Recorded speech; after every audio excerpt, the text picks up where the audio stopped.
Good morning, everybody. Good morning. And just take a quick look here at the time. It's 11:20 now. If I go past 1 o'clock, do let me know. Today, I'm going to give you a title first. I'm going to do things a little differently. This is the first thing. But the title that we're going to call is God's Provision. Now, Billy and myself have been talking over the last few weeks about the possibility of milk sermons. And as such, I thought, well, how would you approach a milk sermon? And what would a milk sermon consist of? So I thought, today, let's have a go. So I want to put you into the position of imagining that you are new Christians, just coming to know about the truth of the Bible, rather than being old hands who know everything, all right? And as such, the approach I want to take today is I want to go on an investigation into a story which isn't complete. The story, in its completeness, or the most that we've got of it, is in Luke, and it's in Luke 5. It's a very simple story. We're all very familiar with it. And it's about a miraculous catch of fish. But before we get into that, let's understand the principle of what we're doing here. The relevance of this story, or the events occurring around this story, are actually recorded in Matthew and in Mark without mentioning any of this detail whatsoever. And if we were to look just at Matthew and Mark's account, we might get a totally wrong impression of what was happening. Because what we would read is, and I'll paraphrase, Jesus was walking along the beach. He saw fishermen. So he came up to them and he said, "Follow me." So they left their boats and they followed him. End of sequence. Totally simple. It sounded as if that may be the first time he met them. This was just out of the blue. A man comes to you, a rabbi, and he says to you, "Follow me," and immediately they do. There's no context to the story. And so you know, all right, it happened, but where's the rest of the story? It's when we come to Luke that we suddenly find there's little more about it. We find that Jesus had been preaching in the synagogues of Galilee, so he was down on the beach of Galilee. And in chapter 5, verse 1, we are told there was a multitude pressing about him to hear the word of God. And he stood by the lake of, now it says Gennesaret, but it's actually Galilee. So it's just, we'll keep it simple for ourselves. We'll just say it's the lake of Galilee. There was 2 boats standing by the lake, but the fishermen had gone from them and were washing their nets. Now this is very important. Remember, I want you to play the role of junior reporters investigating a case, or if you like, detectives working on breaking the big case, okay? This is your job. You're going to listen to all the clues, and we're going to take all the clues together, and we're going to come up with the answer. We have to fill in a few blanks. So remember that as we go through. One of the things you have here is that the fishermen had gone from their boats because they were washing their nets. What do we know about fishermen washing their nets? Well, if they're washing their nets, they've already been fishing. And we know that these fishermen would have been fishing on the Sea of Galilee all the previous night. And we know that's exactly what happened. So Jesus has come down, he's on the beach, there's a multitude around him, and because of the crowd, we assume, he asks one of the fishermen, "Can I get into your boat?" "Oh, right a wee bit." So he gets into the boat, which was Simon's. Now, this is the first time that we're told who that fisherman was. And he said to him, "Put a little out to land," or from land. So he sat there, just in the shallows of the Lake of Galilee, and he started to teach the multitude from the boat. Okay? Now this is one of the most important sermons that Jesus has ever taught. As you won't see, because, as you can grasp, it's not here. It's not recorded. In fact, all we've got is, he sat down to the multitude from the boat, and then he stopped speaking. It was over. It was finished. And he says to Simon, launch out into the deep and let down your nets for catch. Now, remember, Simon has been fishing all night. His nets have been dried in the sun. He's now got them nicely folded and prepared in the back of the boat for tomorrow night, or the night's fishing if you like, okay? All he wants to do is go home, get a wee bit of sleep, calm himself down and all the rest. But here is another clue. Something we didn't know before. When Simon answered and says, Master, we've toiled all night and we've caught nothing. Whoa, you mean you fished all night and you caught nothing? Why were all those people on the beach? They had come with an expectation, hadn't they? They had come not knowing Jesus was going to be there, but they had come to get fish. How do we know this? Well, we know that later on in Matthew, Jesus having an hour, stroll along a beach at one time and he sees a tax collector's booth belonging to a guy called Levi. And he says, come, follow me. So Levi only puts a tax collector's booth where there is business going on. And why on the beach? Because there's business going on. And the business is, you bring in the fish early in the morning, the people come from all the towns and villages, all the different places, and they buy the fish. That's how you make your money. That's how it works. And therefore you have to be able to tax that money, and that's where Levi comes in. So we see, as we begin to look at all this, there's a bigger story going on here. And yet we still don't know what that sermon was about. So Simon has already said to him, he said, look, all night I've been fishing. There's nothing here. At this time of day, this is the bit boat he doesn't have, but we know this from experience. At the day, in the morning, in the sunshine, which it was now, with the heat of the sun, the fish go out into the deeper water and they sink as low as they can get to keep themselves in darker, cooler waters. So they're beyond the nets of the fishermen. And as a result of that the idea of casting your net for a catch was absolutely ridiculous to Simon. Didn't make any sense. And apart from when he had these nets all lovely done and dried, and I'm going to have to go through all this again, and yeah. But he says, never mind. If you say so, I'll let down the net. When Peter did this, and I'll say it is Simon Peter because he's revealed in the next sentence. When Peter did this, immediately the net became full of great large fish, a great number of them, to the point that the net was in danger of breaking. It was beginning to show signs of breaking, is what it says here in the Bible. So in a panic, Peter and his brother Andrew start signaling to the other boat, who's a partner boat. Help! Get over here! Give us a hand! We're in trouble! Think for a moment. For them to be able to signal to their partner boat and get them to come over, could they have been far away from the shore? No. They were approximately 100 to 200, no, between 100 and 200 yards from the shore, within the distance of the human voice being able to shout. But there's something else that we need to take into consideration, and that is the multitude are still on the beach. And they have heard Peter say to Jesus, look, brother, this is a bit of a, silliness, but I'll do it anyway. They've heard that. And then they've seen him cast the net, and now they see the panic. They see the boat being pulled under the water with the weight of a net. And they're standing watching this. They're taking all of this in. They're looking at this miraculous thing that has happened. And the other boat is scrambling. It's out there as fast as it can get, pulls up alongside, gets the other part of the net, and starts taking some of the weight of the fish onto their boat.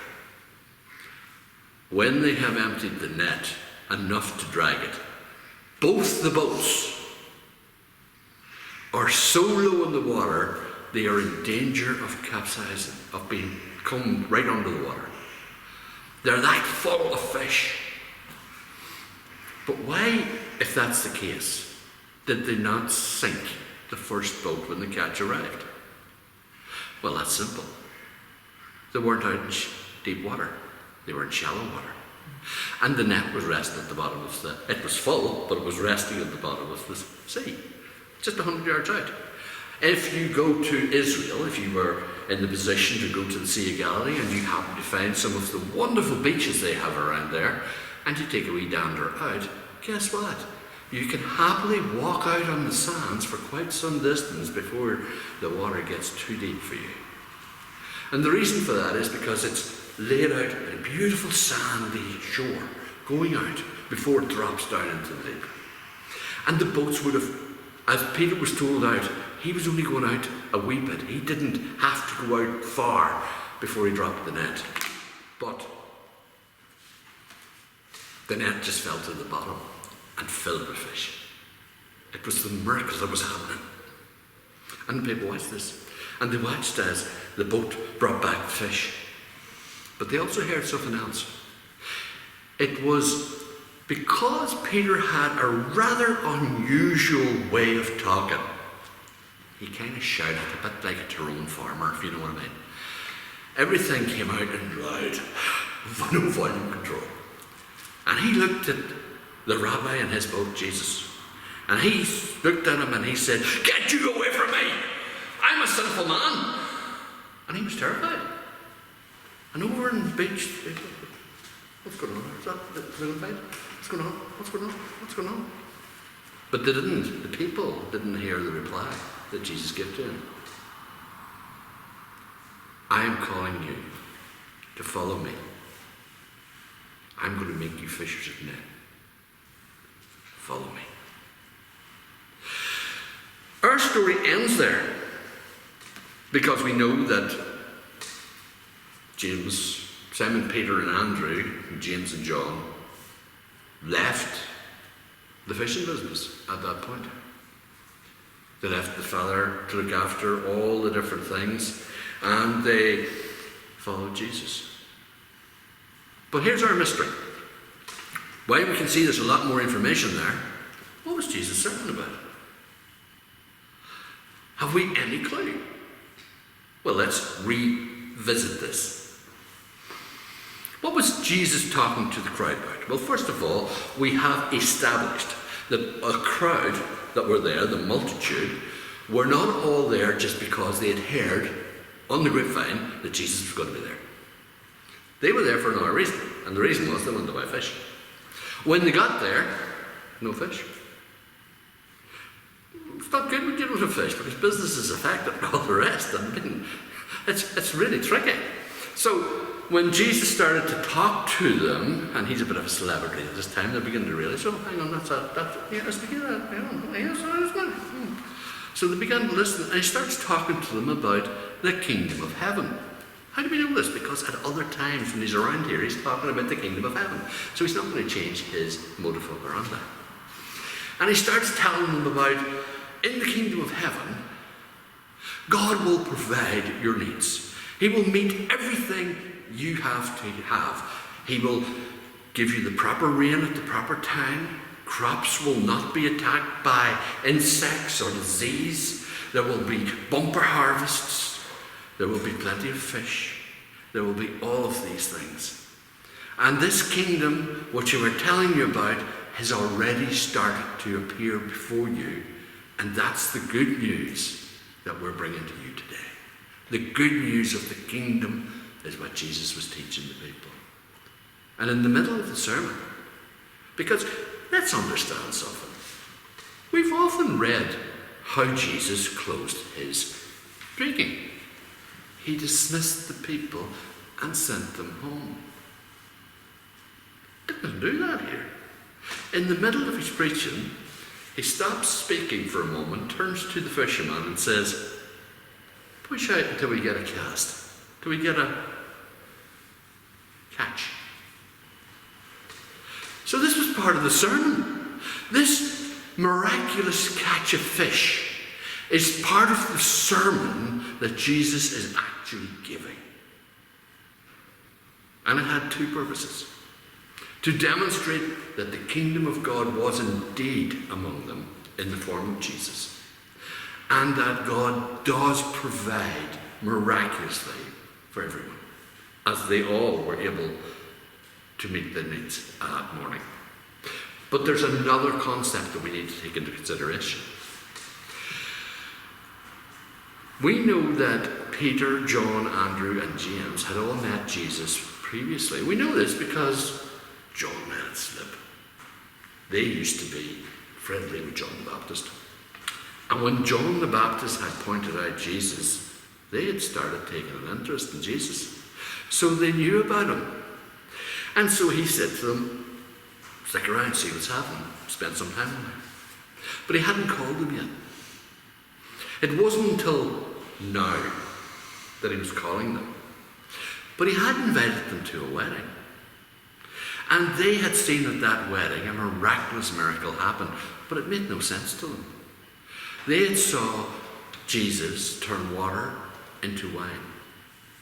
And it made absolutely no sense how that was the provision of God.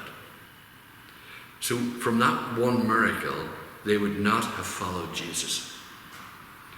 But this may well have been the second miracle.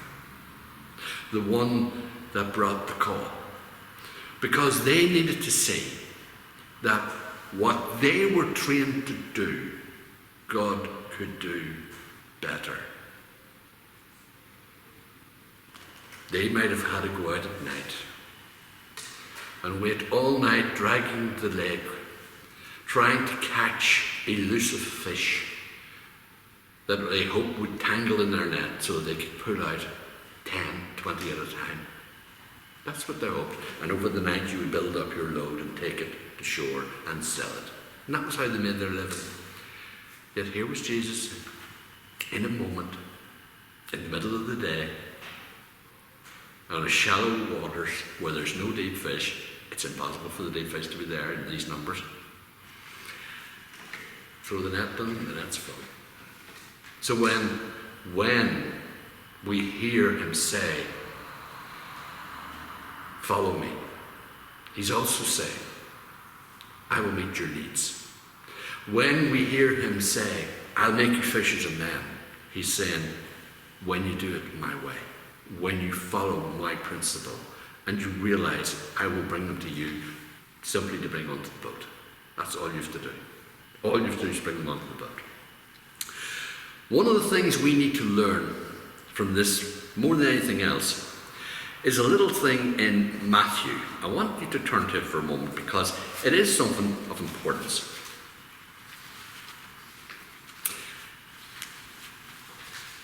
And I'll just get it here myself. I think it's in Matthew 13. Yes, Matthew 13. Jesus had been talking to different ones, and he's talking again. A house set by the sea, a great multitude to gather into him. He got into a boat and sat, and the whole multitude stood in the stores. And he told them many things in parables, saying, behold a sower. This is not the same event that happened before. This is a different event. But if you look down towards the bottom of it, or rather towards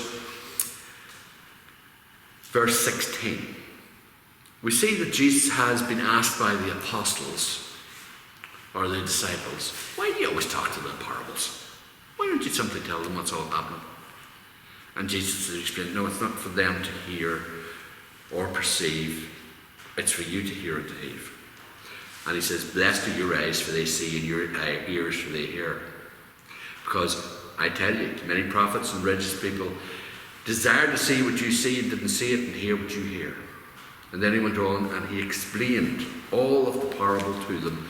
And he explained that if they are willing to hear, if they are willing to listen, then he will open up more understanding to them.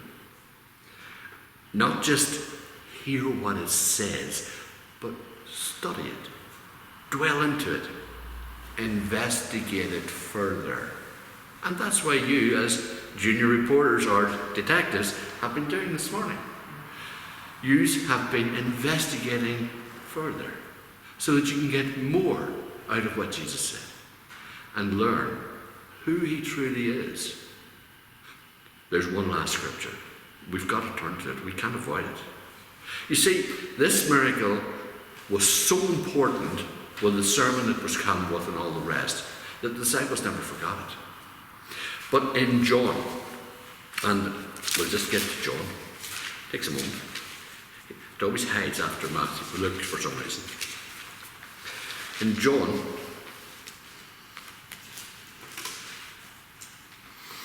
chapter 21, we see that the disciples were again out fishing. It was Simon Peter who had arranged it. I'm going back out fishing again. You know, Jesus was away. He was gone. They knew he had resurrected, but at the same time, the fullness of what was to happen next hadn't quite dawned on them. And so he was talking about the possibility of going back to what he knew best, fishing. And a few of the others said, yeah, well, we'll go too. Strange thing was, that night, they never caught a single fish. All night. Not a one. And when the morning came, they were about 100 yards or so from shore, and they saw a man on the beach with a small fire, and he shouted to them, "Children, have you any food?" And I said, "Sorry, no, nothing." And then he said, "Cast your net on the right side of the boat and you'll find some." He wasn't taking, "You might find some." He wasn't saying, "If you like." It was a direct command. Do it. They weren't able to pull it out of the sea into the boat. They had to drag it behind them to the beach. And when John recognized who it was and said, "That's Jesus," Peter, the one who was going back fishing, was immediately in the water, heading for shore. You see, at the very end, the call was renewed for Peter the same way as how he had received it at the beginning. The exact same call. Follow me, and I'll teach you how to make fishers of men. The only difference was, this time he asked them, "Do you love me?" And if we think about that, he said, "Do you really love me?" As in, do you believe me? Can you accept that I am Lord? Can you fully and completely yield to my authority in your life and trust me? And Peter said, "Yes." And maybe that's what we need to do too. Yes, Lord, we can.